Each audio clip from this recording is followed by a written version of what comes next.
Good news, Pi Whales community! We're excited to announce that our YouTube videos are now translated into over 100 languages worldwide. Now you can enjoy our content in your preferred language by simply selecting your own language in the subtitles settings. Thank you for your continued support, and we hope this makes our videos even more accessible to pioneers everywhere. Now back to the video.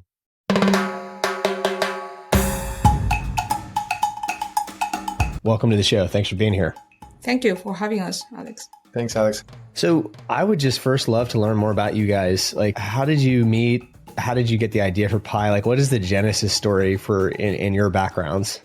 Pi Network is a combination of our academic and also personal interests. Nicholas and I got to know each other a long time before we built Pi. So he is always a hardcore computer scientist, from hardware to theory or distributed system, which is a precursor to blockchain and later human-computer interaction. I am a social scientist. During my second half of my PhD at Stanford, I also got interested into human-computer interaction. So that's where Nicholas and I collaborated many years on multiple projects in social computing, crowdsourcing, building large-scale systems, design systems for scaling human communication and productivity. We wrote a few papers together, and then we both are interested in entrepreneurship. So we combine all these interests together. Pi combines all these interests I mentioned above. And to solve human interaction, facilitate large-scale participation and collaboration to create something larger than just the people combined collectively. And then we think blockchain is a very powerful technology to facilitate that. And we look into the solution in that space. And actually, Nicholas was even teaching a class on decentralized applications on blockchain. And through that experience, we discover certain issues of the industry at the time. Especially through that experience, we were very frustrated with the current limitations and implementations of the crypto industry at the moment. We initially tried fixing the user experience problems that some other platforms had. Soon we realized that without actually building our own platform, we would not be able to create a truly decentralized and truly accessible cryptocurrency for people to use. So that's because fundamentally people would not have been able to mine it themselves without upfront financial costs. We ended up designing Pi to address all these issues, and we aim to have accessibility, inclusivity, and wide distribution on a large social network that recognizes Pi and this way allows true utility to emerge. Really interesting, and it's all done on the phone.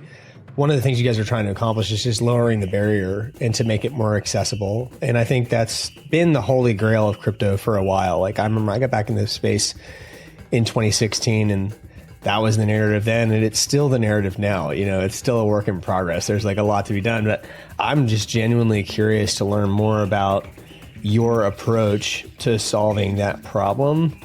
Let's go a layer deeper and talk through what it actually looks like, what Pi does, and how it brings that user experience problem and accessibility problem, fixes that. Yeah, accessibility has multiple aspects. There is the financial barrier, there is knowledge barrier, there is also the easy to use or, the technical logistic barriers. So in order to achieve true accessibility, you need to solve all these barriers in order to break down all the barriers and have a free flow of user experience. And that's what Pi trying to address those issues. So specifically, have a phone that is accessible. Almost these days, everyone can have a phone. And also accessibility is about equal opportunity. So it's free. Everyone can just go to the App Store and download. And then, easy to understand, meaning that people don't have to have a CS degree in order to know how to run a node to mine, but they can use a phone and an app. And building the user experience easy enough for them to follow. The education of the whole process of what is mining, how you can mine, this is also important.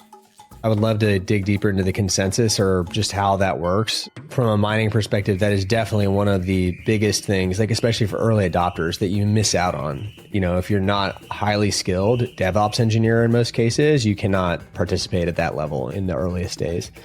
And a lot of that has to do with the software, right? The validator software and how complex the the algorithms are or whatever to validate and to set up that validator. So how does it work in your system? Like, it sounds like you get set up really easily, but like under the hood, I'm curious to learn more about that. The essence is a different type of consensus algorithm, right? In terms of how it works, if you compare it to Bitcoin, everyone knows Bitcoin uses proof of work. Let's compare to Bitcoin. Like Bitcoin, Pi is also running on its own blockchain, so it's a layer one solution. We are not running on other people's blockchain. Unlike Bitcoin, we use different type of consensus algorithm. Bitcoin uses proof of work. The requirement for that consensus to run is contributors or miners contributing energy and electricity. And in return, they receive Bitcoin rewards. In Pi's case, we use federated Byzantine agreement. In Pi's specific blockchain, it actually relies on a trust graph. The trust graph is an essential component feed into the blockchain for it to reach consensus. So the mobile miners are actually contributing to this trust graph that the blockchain will use in order to secure the ledger. So each mobile miner actually are contributing by their trust circles. We call it security circles, which is they appointing 3 to 5 people they trust. And in aggregate, millions of people's trust circles forms this trust graph that will be used by the blockchain and to scale. So the mining, in analogy, is Pi's consensus algorithm requires the trust graph and contributors or miners contributing to the trust graph in return receive Pi rewards.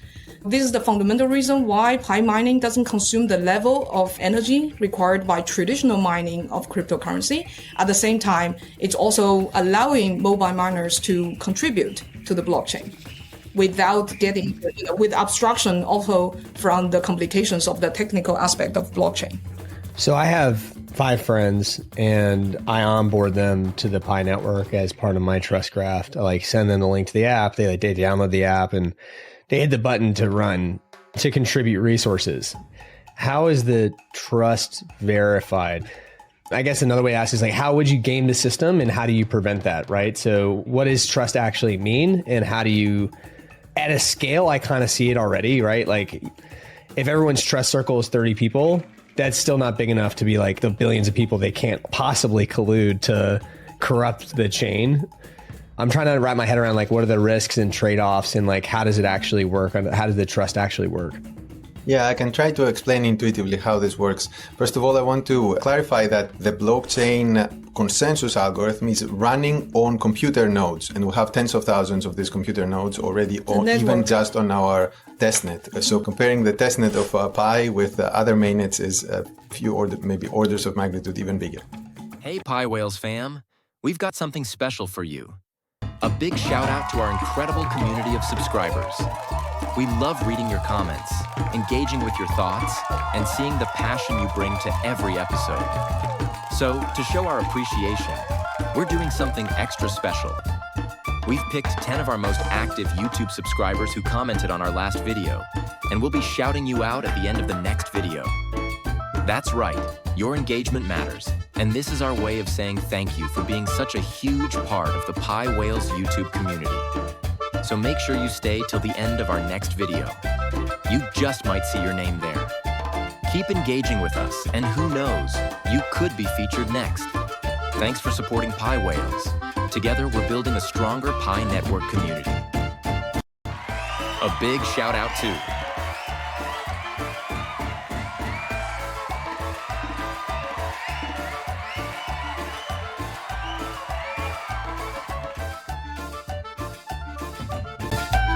Subscribe to our Pi Whales YouTube channel and earn Pi rewards.